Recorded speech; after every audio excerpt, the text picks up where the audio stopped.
भाउजू खाना पस्किदिनुस् न। हेर्नुस् न, मलाई त घरको काम गर्दा गर्दै ढिलो भइसक्यो। आफै पस्केर बल्ल बल्ल अर्काले दुःख गरेर भित्राएको अन्न पकाएर राखिदिँदा पनि आफैले पस्केर हस्न नसकिन्न। छ्या, भाउजू त कस्तो हुनुहुन्छ के? तपाईँ जति बेला पनि मसित किन रिसाउनुहुन्छ भन्नुहोस् त? म कसैसित रिसाएको छैन। मास्टरनी जस्तो मान्छेसित रिसाउनलाई मेरो हैसियत पनि हुनु पर्यो नि। म अनपढ मान्छेको। भाउजू, साँच्चै तपाईँको सोच त कस्तो खत्तम छ के?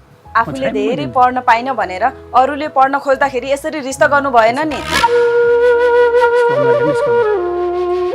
अरू कुरामा नराम्रो सोचे पनि मेरो पढ्ने कुरामा यसरी नराम्रो नसोचिनुहोस्, बिन्ती छ। पढेर पो के नाप्नुहुन्छ र तपाईँले? भोलि बिहा गरेर अर्का घर गइसकेपछि दैलो पोतो चुलो चौको नगरी हुँदैन क्यारे? बिहा गरेर गइसकेपछि पनि कापी र कलम समातेर बस्न पाउँछु भन्ने सोच छ कि के हो तपाईँको?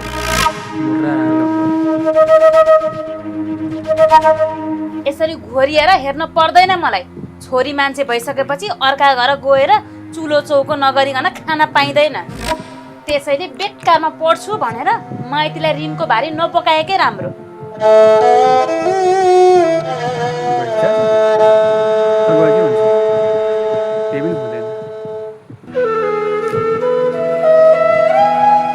काम नगरी यतिकै मामा आउँछ भन्ने सोच्नु भएको छ?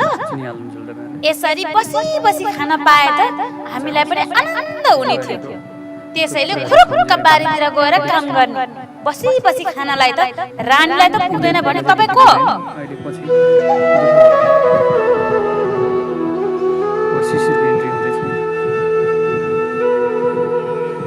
आमा, तपाईँ बारीतिर पो आउनु भएको?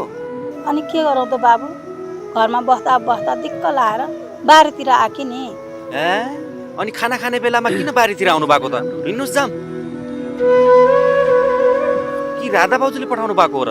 होइन, राधाले त मलाई केही गर्नु पर्दैन, तपाईँले बरु घरमै बस्नुहोस्, सबैलाई अराइ सिकाइ गर्नुहोस् भनेकी थिए। तर यत्तिकै बस्नु मन नलाएर आफै आकी हुँ। के थाहा, हाम्रो राधा बाउजूको नियत पहिलादेखि बुझ्दै अनि थाहा पाउँदै आएको छु के रे। त्यसैले तपाईँले झुट बोलेको पनि त हुन सक्छ। मैले केही झुट बोलेकी छैन शिशिर। बरु तेरो ठुल्दाइसँग एउटा कुरा गरेकी थिएँ मैले।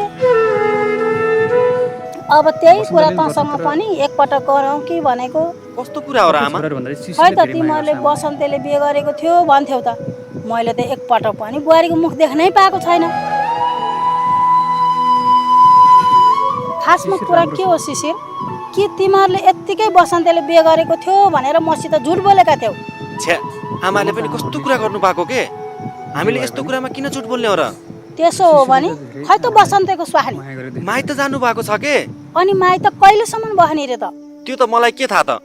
उता माइतीतिरको बिरामी भएर रेखदेख गर्न जान्छु बिरामीको भनेर जानु भएको रहेछ दाइसँग।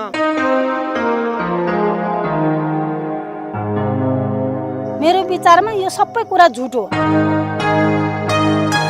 किनकि बिहे गरेकी चेलीलाई लामो समयसम्म माइतमा राख्न कुनै पनि माइतीले खोज्दैनन् शिशिर। र बिहे गरेकी चेलीलाई लामो समयसम्म माइतमा राख्नलाई कुनै पनि माइतीको इच्छा हुँदैन।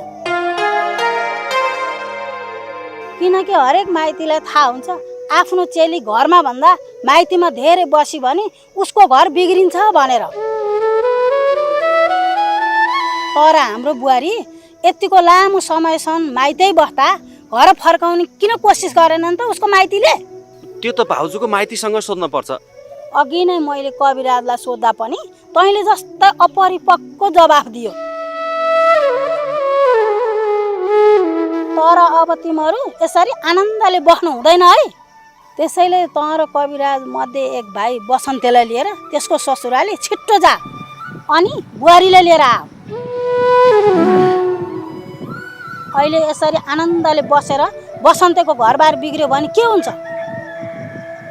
अहिलेको जमानामा एउटा घर बिग्रेपछि अर्को घर बसाउन सजिलो त हुँदैन नि। तपाईँले भनेको कुरा ठिक हो आमा। आजसम्म हाम्रो घरमा कोही अभिभावक नहुँदाखेरि यस्तो कुरा सोच्दैन थियौँ। त्यसैले अभिभावक बिनाको हाम्रो घर आजसम्म लथालिङ्ग भएको थियो। अब लथालिङ्ग भएका ती सबै कुराहरू अब बिस्तारै तपाईँले गर्दा मिल्दै जानेछन्। त्यसैले हुन्छ नि त आमा, अब बसन्त दाइसँग छिट्टै सल्लाह गरेर रिता बाउजूलाई लिन जाने मेसो मिलाउँला। तर ढिला गर्नु हुँदैन है बाबु। अब बिहेपछि छोरी मान्छेहरू जति लामो समयसम्म माइत बस्या हुन्छन् त्यति नै उनीहरूको मन बिग्रेको हुन्छ। हुन्छ आमा, तपाईँले चिन्ता नगर्नुहोस्। अनि कविराज दाईलाई यो बारेमा कुरा गर्दाखेरि कविराज दाईले के भन्नुभएको थियो र? उसले त खोइ किन हो यो बारेमा खासै चासो दिएन।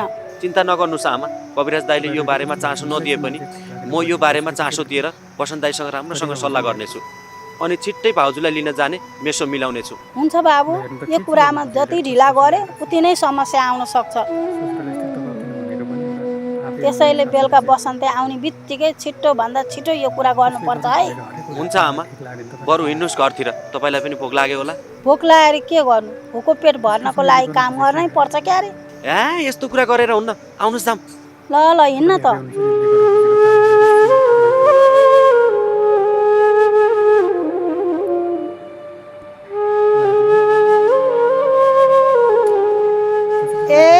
तिमी उठिसक्यौ? अझै एकछिन आराम गरे भए त हुन्थ्यो त। खै के आराम गर्नु, मलाई त बरु कतै घुम्न जान पाए हुन्थ्यो जस्तो लागिरहेछ। घुम्न जान मन लागेको भए जाऊ न त। साँच्ची बसन्तले भित्र के गर्दैछ? एकछिन पूजालाई घुमाएर लिएर आइज भन्नु पर्यो। खै भाँडा माझ्दैछ कि? बसन्ते, ए बसन्ते, हजुर यहाँ बाहिर आऊ त।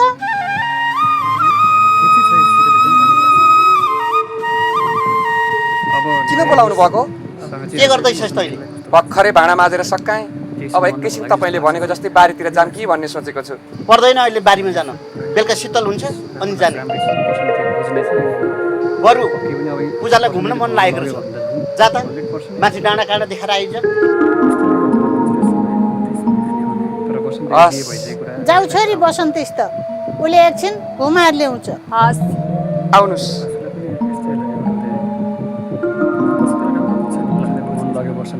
के हुन्छ है दर्शकबिन, अब चाहिँ बसन्तीका खुसीका दिन आउँछ जस्तो लाग्छ मलाई, किनकि बसन्ती र मिस बाहिर घुम्न निस्किसकेपछि पक्कै पनि दुःख सुखका कुरा हुन्छन् र मिसले बसन्तीको बानी बिहोरा पक्कै पनि मन पराउँछ र मलाई लाग्छ पछि गएर मिस र बसन्तीको बिहे पनि हुन्छ। दर्शकबिन, तपाईँहरूले सर्या बोयर सिरियल नयाँ भाग 132 हेर्नुभयो, हेर्नुभएको छैन भने भर्खरै सञ्जीवनी इन्टरटेनमेन्ट युट्युब च्यानल गएर हेर्नुलाई 132 भाग आइसकेको छ।